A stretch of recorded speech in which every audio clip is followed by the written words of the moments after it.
Hello guys, welcome to my channel Desi Rang Alana के संग। Guys, मैंने अपना चैनल का नाम बदल दिया है।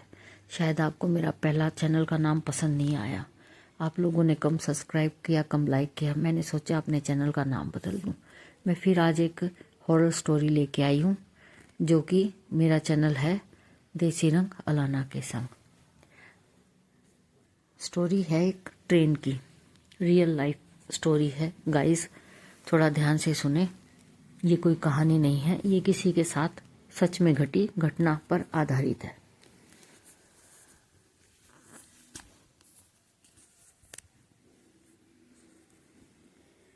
नीता अपने कॉलेज की परीक्षा होने के बाद अपने गांव जाना चाहती थी, लेकिन उसका गांव जाने के लिए केवल एक ही ट्रेन थी।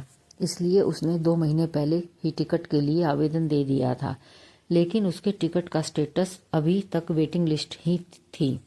अगले दिन उसका सफ़र शुरू होने वाला था, जिसके लिए उसने कुछ खाने पीने की सामग्री और रास्ते में पढ़ने के लिए एक नॉवल खरीदा, जिसका नाम था ट्रेन का भूत। दरअसल नीता को भूतिया कहानी पढ़ने में बड़ी दिलचस्पी थी। वह अक्सर इसी तरह की बातें किया करती थी, इसलिए ज़्यादातर विद्यार्थी नीता से बात करना पसंद नहीं करते थे।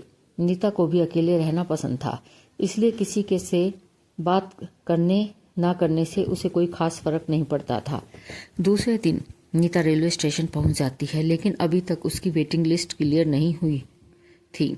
नीता सीट न मिलने से परेशान होती है। वह सीट के इंतजार के लिए टिकट चेकर की तलाश कर रही होती है। काफी देर इंतजार करने के बाद जब कोई नहीं आता तो नीता किसी की भी सीट पे बैठ जाती है और अपना नॉवल निकालकर पढ़ने लगती है। ट्रेन में यात्रियों का आवागमन चलता रहता है, लेकिन नीता भूतिया किताब में पूरी तरीके से खो चुकी होती है। किताब पढ़ते पढ़ते नीता को 2 घंटे गुजर जाते हैं। तभी ट्रेन में टिकट चेकर आता है। वह नीता से उसकी टिकट मांगता है। नीता अपनी टिकट को दे देती है, लेकिन नीता का टिकट वेटिंग लिस्ट होता है। यह देखकर टिकट चेकर नीता से कहता है, क्या तुम सारी रात ऐसे ही बैठे बैठे सफर करोगी? तभी नीता कहती है, नहीं सर, 23 नंबर का बर्थ खाली होने वाला है और सुबह तक उसमें कोई नहीं आएगा। मैं उसी बर्थ में ही सो जाऊंगी। नीता की बात सुनकर टिकट चेकर को ताजुब होता है, क्योंकि यह जानकारी तो गुप्त है। फिर नीता को यह बात कैसे पता चली कि वह सीट खाली होने वाली है? टिकट चेकर सोच में ही पड़ा होता है कि अचानक नीता कहती है, सिर्फ 1200 रुपये के लिए किसी की जान लेना अच्छी बात नहीं है सर। और यह बात सुनते ही टिकट चेकर के चेहरे का रंग बदल जाता है। वह नीता की बात को अनसुना करके आगे की बर्थ में निकल जाता है। दरअसल नीता जो नॉवल पढ़ रही थी, उसमें भूतों को अपने संपर्क में लाने का मंत्र लिखा हुआ था, जिसे गलती से नीता ने पढ़ लिया था और इसी वजह से नीता के अंदर शैतानी रूह प्रवेश कर चुकी थी। नीता से मिलने के बाद टिकट चेकर बहुत घबरा चुका था। दरअसल 15 दिनों पहले गलती से एक आदमी ट्रेन से गिरकर मर गया था, जिसकी वजह यह टिकट चेकर था। लेकिन यह सिर्फ एक हादसा था। टिकट चेकर अपनी सीट पर बैठा ही होता है कि अचानक नीता बगल में आकर बैठ जाती है। नीता का चेहरा पहले से कुछ डरावना लग रहा था।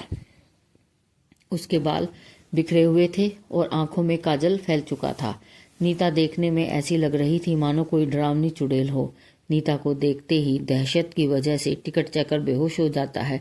कुछ देर बाद जैसे ही टिकट चेकर को होश आता है तो वह रस्सी के सहारे बाहर लटका हुआ जोर से चीख रहा होता है।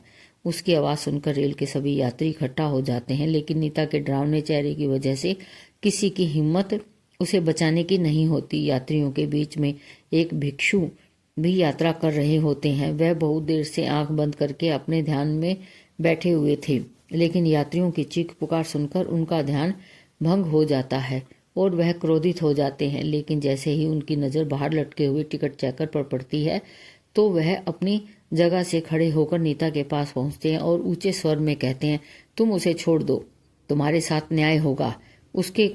उनके कोई बार बोलने पर भी जब नीता ऐसे ही खड़ी रहती है तो भिक्षु आंख बंद करके खड़े हो जाते हैं और कुछ देर में उन्हें पता लगता है कि जब तक नीता के हाथ में यह नॉवल है तब तक भूतिया साया उसके ऊपर ही ऊपर से नहीं हटेगा। भिक्षु अपनी बुद्धिमत्ता से नीता के हाथ से नॉवल छीन लेता है और उसे ट्रेन से बाहर फेंक देता है। नॉवल का संपर्क जैसे ही नीता से दूर होता है वह बेसुध होकर ट्रेन के अंदर गिर जाती है। लेकिन इसी बीच टिकट चेकर, जो कि ट्रेन की खिड़की से लटका हुआ था, वह नीचे गिर जाता है। इत्तेफाक से उसकी जान बच जाती है, लेकिन उसे जबरदस्त शारीरिक क्षति पहुंचती है। भिक्षु नीता को अपने काबू में करते हुए रेल से नीचे उतार लेते हैं और उसे उपचार हेतु अस्पताल पहुंचा देते हैं। रेल पुलिस की टीम टिकट चेकर को मौके पर जाकर इलाज मुहैया करवाती है। वह भूतिया नॉवल इंतजार कर रहा है अगले शिकार का। और इसी के साथ रेल का भूतिया दास्तान कहानी समाप्त हो जाती है। Thank you guys. अगर आपको मेरी ये स्टोरी पसंद आई तो प्लीज़ मेरे चैनल को सब्सक्राइब करें, लाइक एंड शेयर करें। माय चैनल नेम इज़ देसी रंग अलाना संग। Thank you.